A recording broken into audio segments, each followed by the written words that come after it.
pas l'air de se douter du scandale que ça peut causer. Simon, tu le lui as dit? Je le lui ai dit. Alors dis-lui qu'on ne parle plus que de ça dans le pays.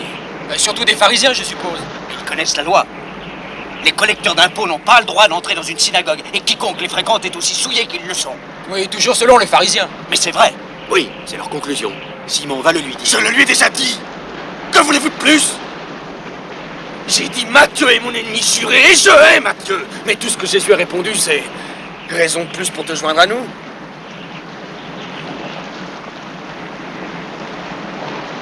André. André, je ne suis pas comme toi. Je ne suis pas un disciple des prêtres et des prophètes. Je pêche du poisson. J'ai une famille que je dois nourrir. Tu as suivi le Baptiste, maintenant suis celui-là. Simon. Non, laisse-moi tranquille! Pourquoi me l'avez-vous amené?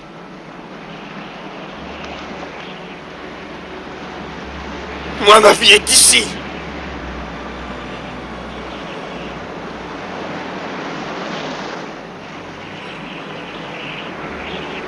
J'ai mes filets.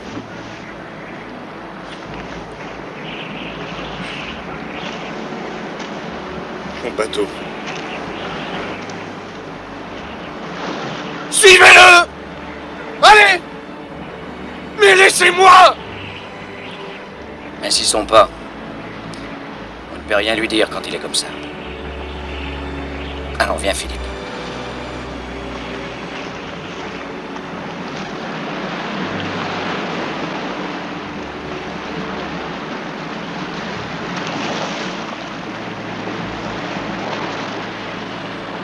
C'est ici qu'est ma place.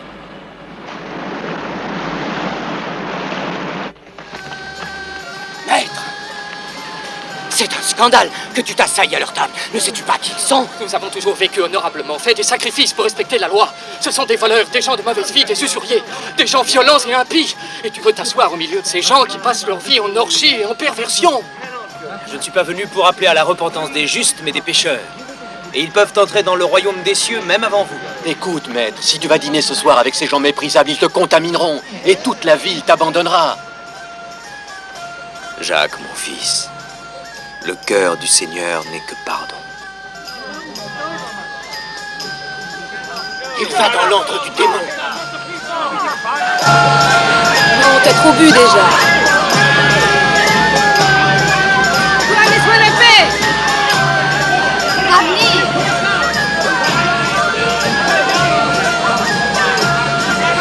Jésus, là.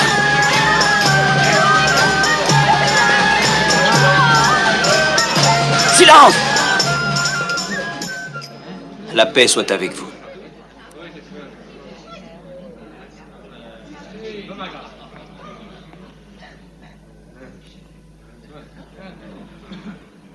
Merci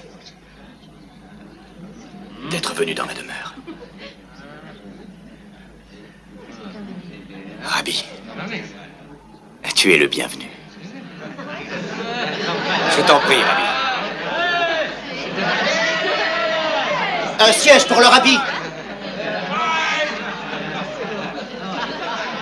Lève-toi. Non, non, ne bouge pas, je m'assierai là.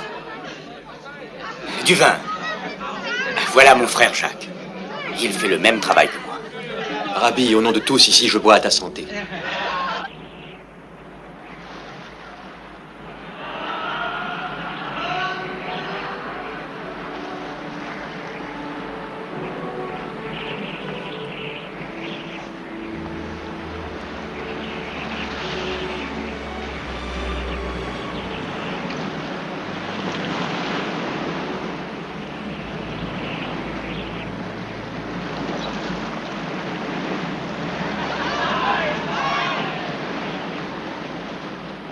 Rabbi, nous voulons entendre ta parole. Parle-nous, oui, parle-nous. Non, non, non, non, non, nous allons dîner d'abord. Non! Laisse le maître décider.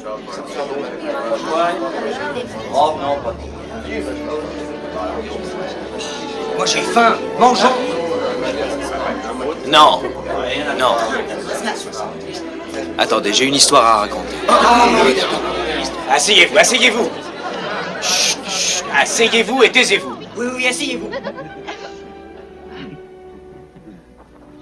Il y avait un homme qui avait 2 fils. Un beau jour, le cadet de ses fils dit à son père: « Donne-moi la part de tes biens à laquelle j'ai droit. » Le père partagea ses richesses et tous ses biens entre ses 2 fils. Et sans plus attendre, ce fils cadet partit pour un pays éloigné. Et là, il dissipa tout son bien en vivant dans la débauche. Or, peu de temps après cela, une grande famine s'abattit sur le pays. Le jeune homme se trouva dans le besoin. Il vint supplier un fermier de l'engager pour soigner ses pourceaux. Mais il avait tellement faim que même les cosses de caroube qu'il donnait au bord lui paraissaient un délice. Les gorées s'en régalaient, et personne ne lui permettait d'en manger. Alors, étant rentré en lui-même, il se dit: chez nous, chacun, même un serviteur de la maison, a du pain à volonté, et de tout en abondance. Tandis qu'ici, moi, je meurs de faim. Je vais retourner chez mon père, et je lui demanderai de m'engager comme serviteur.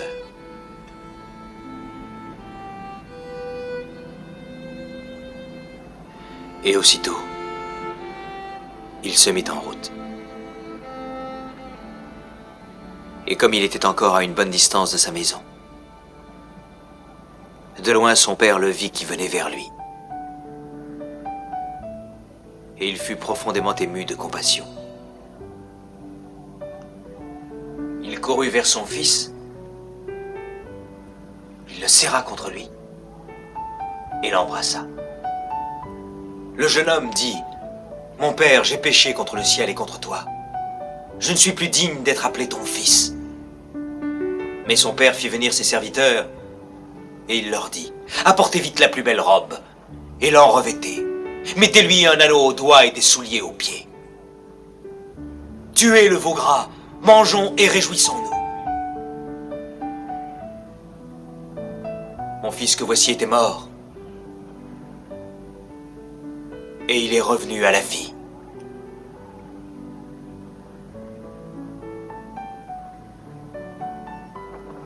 Or, le fils aîné, pendant ce temps, travaillait dans les champs. Lorsqu'il revint et approcha de la maison, il entendit le son de la musique et des danses. Il appela un des serviteurs et lui demanda ce que c'était. Le serviteur le lui dit. Et à cette nouvelle, le fils aîné fut saisi d'une violente colère, et il refusa d'entrer dans la maison. Le père sortit et tenta de lui parler, mais il ne voulut rien entendre. « Quoi? J'ai travaillé pour toi, tout ce temps, toutes ces années, sans avoir transgressé une seule fois tes ordres. Et en tout ce temps, jamais tu ne m'as même offert un chevreau afin que je puisse me réjouir un peu avec mes amis. Et quand mon frère cadet arrive, celui qui a mangé ton bien avec des prostituées, pour lui, tu fais tuer le veau gras. Mon fils, dit le père, mon fils, essaie de comprendre. Toi, tu es toujours avec moi, et tout ce que j'ai est à toi. Mais il fallait festoyer et se réjouir, car ton frère était mort, et il est revenu à la vie.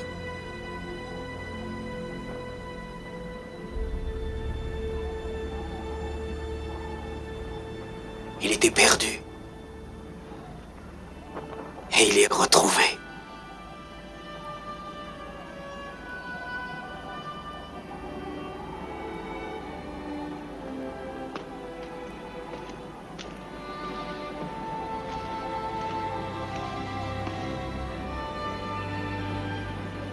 Pardonne-moi, maître. Je suis...